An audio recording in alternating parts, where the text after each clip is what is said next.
Hey everyone, Dr. Frunky here with a very special Maker Spotlight video on Robert Carter. Robert Carter is one of my absolute favorite knife makers. I've had a number of knives either made by him or made with him and another maker, and that's for good reason. He is a legend in the knife world. After only having been making knives professionally for about 7 or 8 years, but he comes from a lineage of knife makers, and his newest works, and even some of his first works, are truly, truly special knives. I have a collection right here in front of you, thanks to some good friends of mine, that I'm going to show you. We're going to get into his work, we're going to get into his history, we're going to learn a little bit about the maker, and then we're going to move forward from there. And hopefully we'll be able to understand why his pieces are so sought after and what makes them so special. I want to go way back and mention that, Jim Skelton, everyone's favorite YouTube knife reviewer, before Nick Shabazz, of course, made a great video on a Robert Carter F16. At the time, I really didn't understand what I was watching. I was still so new in the game. This was a maker that was so many levels beyond what I was looking at that it was very difficult for me to process. At this stage of my collecting, I'm ready to talk about it, and I'm ready to go to the next level and talk about a lot of the knives that he makes and some of the other efforts that he's got going on right now. So, let's talk about Rob from the beginning. This guy was born into a family of knife makers. I'm going to go ahead and just play with each of these knives as we go through this.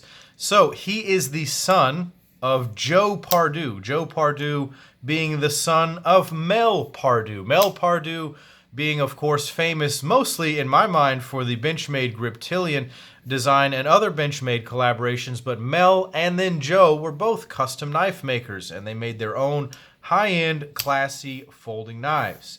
Now, these guys were making knives all the while that Rob was a young man.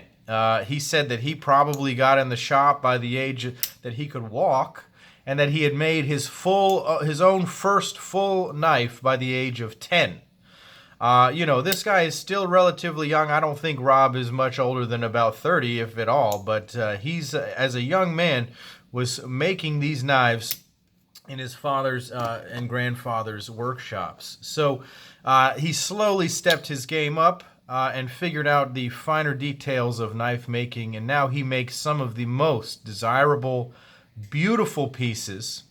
I think one of the most important things to understand about Rob Carter as a knife maker is that he does not only just make knives, okay? He is also a blacksmith.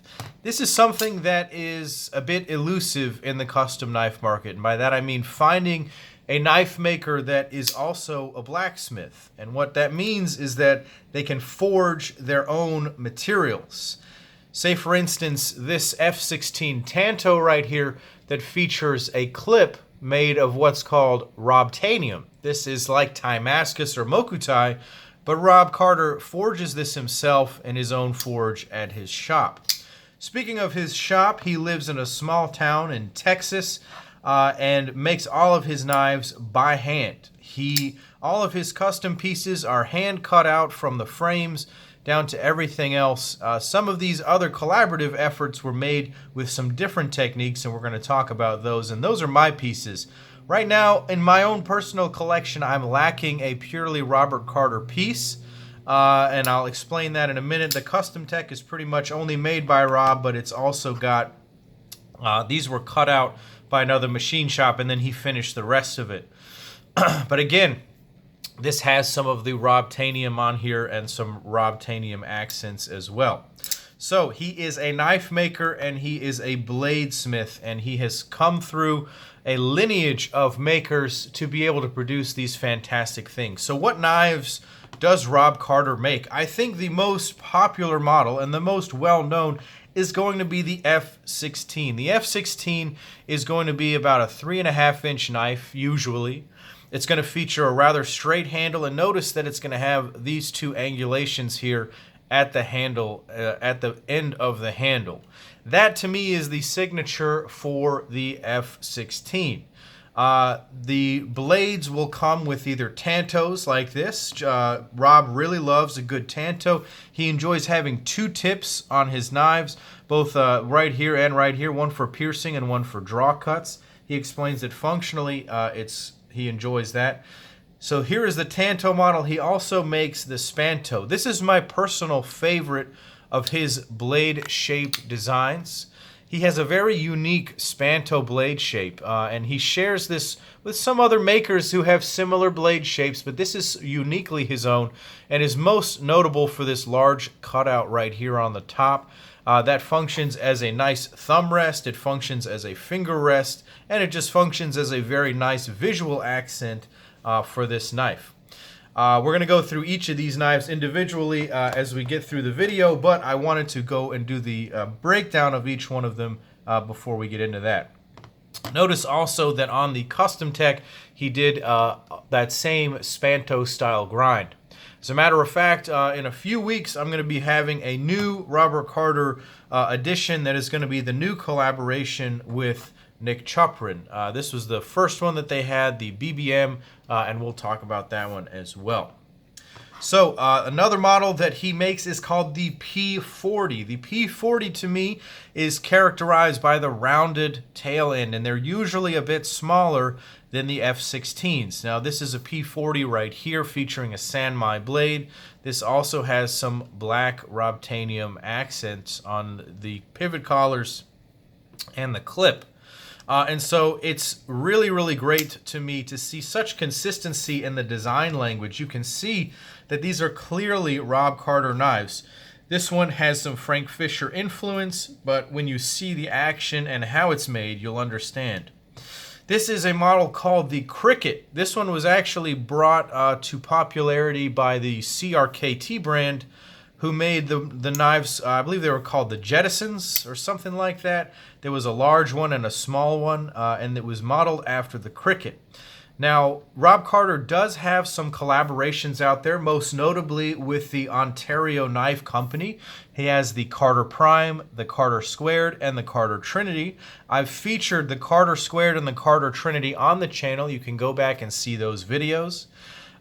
He also has done some collaborative efforts. As I mentioned earlier, this is a knife where I really started my Robert Carter train by, it was the Talon. So I was a big fan of Frank Fischer knives as an early knife collector because he makes the Battle, and the Battle is the sort of the knife guy's Lamborghini, if you will. It's sort of the knife that we all aspire to pick up. And when I learned that he was doing a collaboration, drinking some water, with Robert Carter, based off of the Battle and Robert Carter's Warfighter model, which we're going to talk about now, I picked up the original Talon.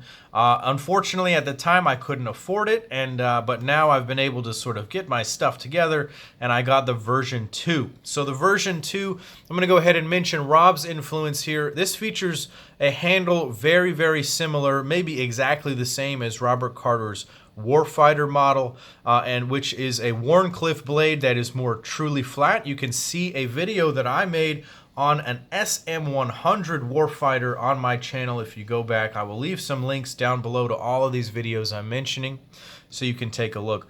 But this Talon that came out of it is absolutely incredible.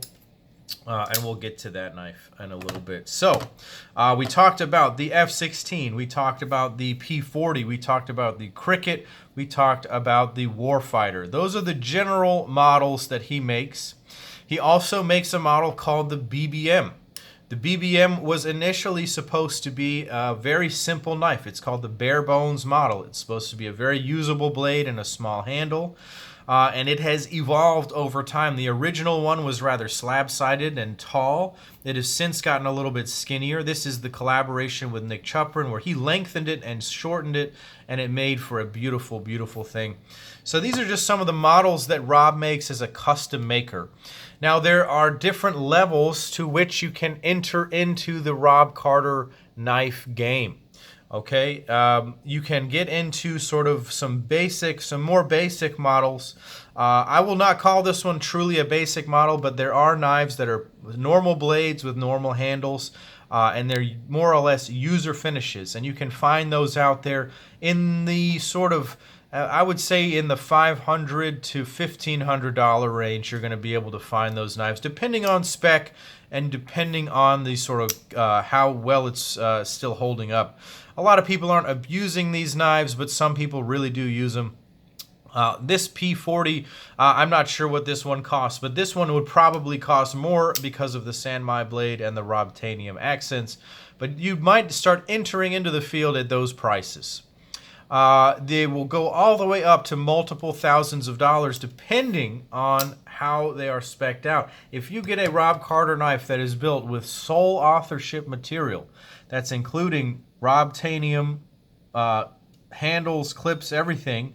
He also makes forges his own Damascus steel and Damascus Sanmai, called Robmascus, and so depending on where you want to go, you can be upwards of $5,000 to $8,000, somewhere in that range. So there is quite a range of the sort of spectrum of these knives. This sort of covers the whole gamut, and we're going to get into it. So I wanted to just go ahead and break each of these knives down anatomically and just have a good time appreciating the work and seeing. What I really wanted to show is the consistency across the board here, and how Rob has really infused his own sort of sauce into each one of these knives. So let's take a look at this P40 that we just had. It's got a gorgeous Sanmai blade done in this Spanto grind. Beautiful harpoon. Notice again the big cutout right here, very characteristic of Rob's work. Beautifully centered core. I will say Rob pays a lot of attention to detail. There was a recent video by our friend Terra Fanatic where they're making some knives up in New York right now. It's going to be the second follow-up to the Bro Lab right here.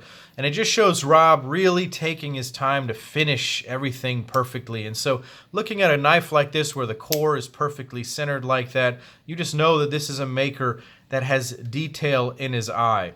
And then moving back to the handles, this beautifully polished and stonewashed finish. I love this finish. It's very user-friendly. This would be easy to drop in the pocket all day. It would never show any new wear.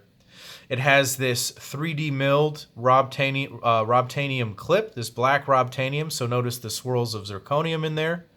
Really, really beautiful. Another accent feature that Rob likes is this sort of the multi-lined, I'm not sure what to call this right here. The lock bar cutout right here is done in this particular stylized way.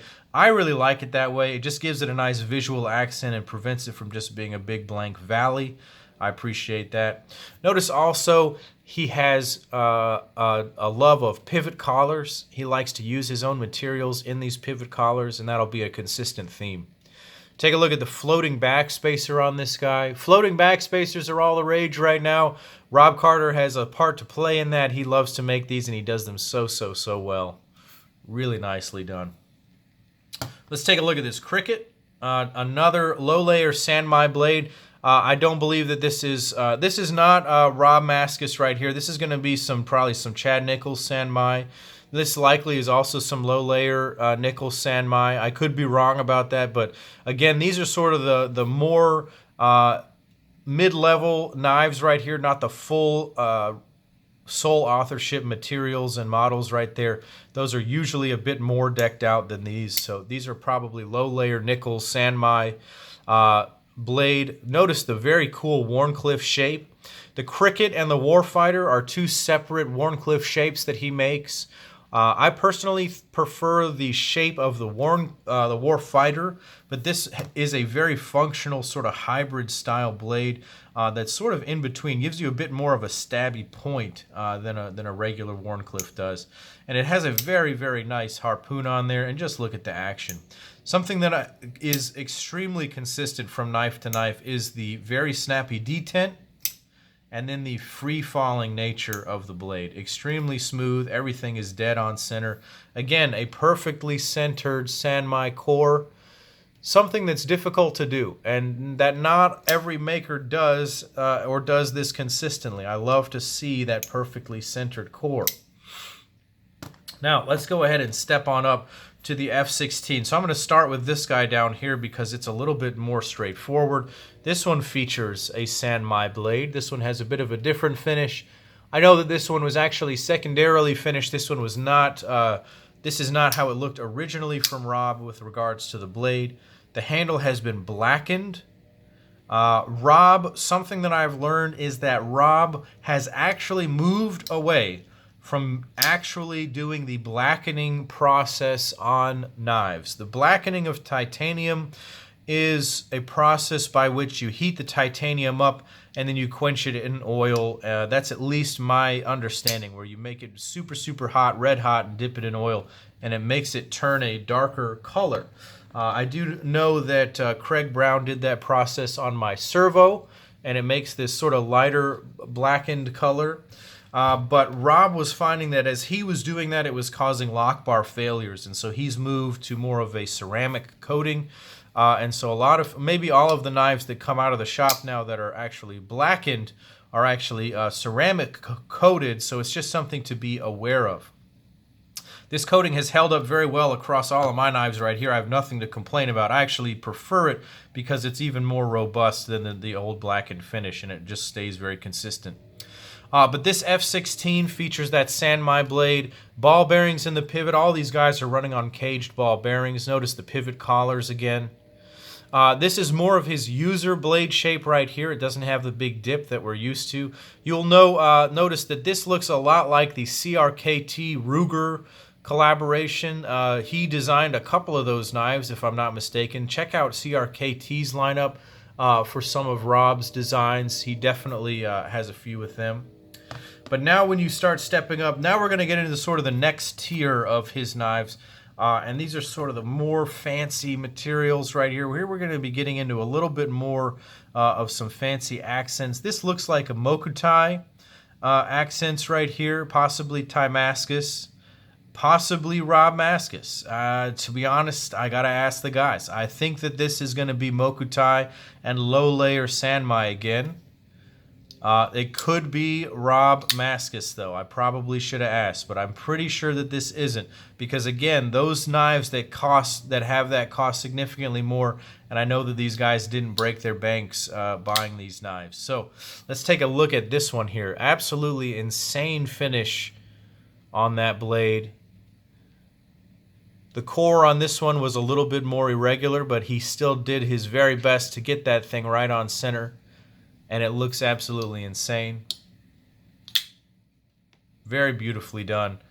Notice again, the action is insane. Just, it falls shut. I just love the action on each one of these knives.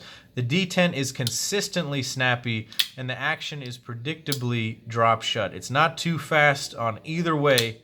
It's slow, it's just controlled, smooth perfection. I don't know how to describe that. Just very, very nicely done.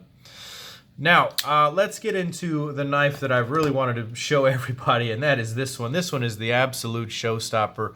I need to thank my good friend Greg. He goes by G, or 100 Proof Edge on Instagram. I've actually met Greg in real life over in San Francisco. He's a real friend of mine, and boy, oh boy, did he luck out when he grabbed this knife recently. He absolutely wanted to share it with me and with the community, and I'm so glad he did. I want to spend a minute or two just on this one in particular, because this might be one of the nicest knives I've ever held in my hands, ever. Let's take a look up here at this gorgeous Sanmai blade. Look at the way that it's finished. It was polished and then etched so that the bright lines in the Sanmai, in the etched part, are bright and shining. And then the core is also very shiny. In fact, the gray parts are not rough. It's just a beautiful, beautiful finish. Deep etch. You can see physically a deeper etch there. Again, with the perfectly centered core. Nicely, nicely done here. This is going to be some Nichols Sanmai. Let's take a look at these handles. Insane pieces of Mokutai right here. Full Mokutai frame lock construction right here. Full Mokutai frame lock. Again, the multiple lines for the relief cut. Full Mokutai clip. full Mokutai floating back spacer. Oh my gosh. And then the action on this one is the best of them all. It's as if the better the knife looks externally, the better the knife feels. And that is a wonderful thing to see. Not that any of these knives are a slouch in any way, but it's I can't explain it. It's like stepping out of a Toyota and into a Mercedes-Benz. It's just the difference. It's like going from a Mercedes into a Bentley. It's sort of like that. It's just a slight difference in the sort of level of luxury that you're going to feel. And it's amazing to see that. So you're definitely going to be getting your money's worth as you elevate through these separate tiers. Now, Rob does make a lot of these knives by himself. They're very difficult to get. You can find them at shows. You can occasionally find them on the secondary market. Generally, my friends here are the ones that are buying them. And so you can talk to them about buying it off of these guys. I happen to know that they sold this one and this one while I was filming this video. So I know that they're constantly moving. So Rob Carter also has a Facebook group where there are a lot of active people, so you can check that out for finding some of his knives. Now let's talk about my 3 knives and sort of how they're a little bit different and why I really need to get a Rob Carter knife in my collection, a pure Rob Carter knife. This is the Talon. We mentioned this earlier. This is the Frank Fischer collaboration, but I want to just notice that the action remains fantastic. I know that Rob personally tuned the action on this knife because there was some snafu with it after the coating went on, so I know that he put some extra special Bobby C sauce into this one. But it features the same lines, blackened finish, floating back spacer, and the warfighter overall look. And this has the best action of any knife in my personal collection. And it stays true to the action of the Rob Carter lineup here, where it's not so fall shut and dangerous, but it's a consistent, luxurious, and smooth drop shut that I really enjoy. The custom tech here is a knife that he made in an effort to sort of make his knives more accessible and more affordable. As I mentioned before, he hired out a machine shop to cut the rough scales out, simply just to save him time and maybe the blade blanks as well. But everything else beyond the blanks is done by hand by him as if it were a custom knife. So hand ground blade, hand finished everything. This was done with a mill. It's a random crop circle pattern, but it also features some of his hand forged Rob Mascus and Robtanium accents on the thumb disc, the collars, and on the clip here. So really he's now moving into a new era where he's starting to adapt some other technologies into fabricating his knives. Something that's really exciting to me and has been exciting to me for well over a year now is this BBM. This is really where I would love to see some more of Rob's efforts go in the future. Not that, don't get me wrong, I just want to see more of these is what I'm trying to say. I love the work that he's done with Nick Chuprin. They made these BBMs, but they only made about 40 of them.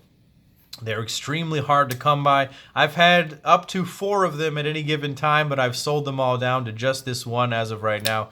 And that's because they're making a new collaboration based off the Nick Chuprin MK1 series. They're going to be making one that's going to have a blade a lot like the custom tech on the handle of the Nick Chuprin MK1S. And that will be coming actually to the channel here in the next few weeks to be featured for your viewing. So I'm really happy to bring this video to you guys. I wanted to just express that Rob Carter is not only a great knife maker, but he's also a really cool guy. If you guys have ever been to a show and seen him, I should get all these in frame probably. If you have ever been to a show and seen him and met him and hung out with him and had a drink, you're going to know that not only does he make good knives, but he's a funny guy, he's a nice guy, and he's active in the community, and he wants to be, you know, he wants to be a fun guy. And that's what I really enjoy, because when you're buying custom knives, it's not just about the knives themselves. Yes, the knives need to be good. Yes, they need to function, but it's also a great thing when you can find a set of knives that comes from a maker that you enjoy, a maker that you like, and a maker that you want to support. It makes spending that sort of higher price, higher dollar price a little bit easier when you know that you're supporting someone that's a good guy. So tell me what you guys think of Rob Carter's work down below. Understand why his knives fetch such prices and why they're so special. If you can get your hands on one of his pieces, I absolutely recommend it. He's absolutely one of my favorite makers, and I will continue to keep trying to get knives from him. I tried to get on his books like a year ago or something, and he told me it was going to take 4 or 5 years, and I was like, oh my gosh, but keep me on it, please. I don't know if he even has books for real anymore, so but you can always ask the guy. But, you know, thank you guys for watching. Leave some comments down below. Leave some love for Rob Carter down below. Head over to Instagram and follow me at Dr. Frunky and follow him at Robert Carter Knives. And as always, guys, this is Dr. Frunky saying take care.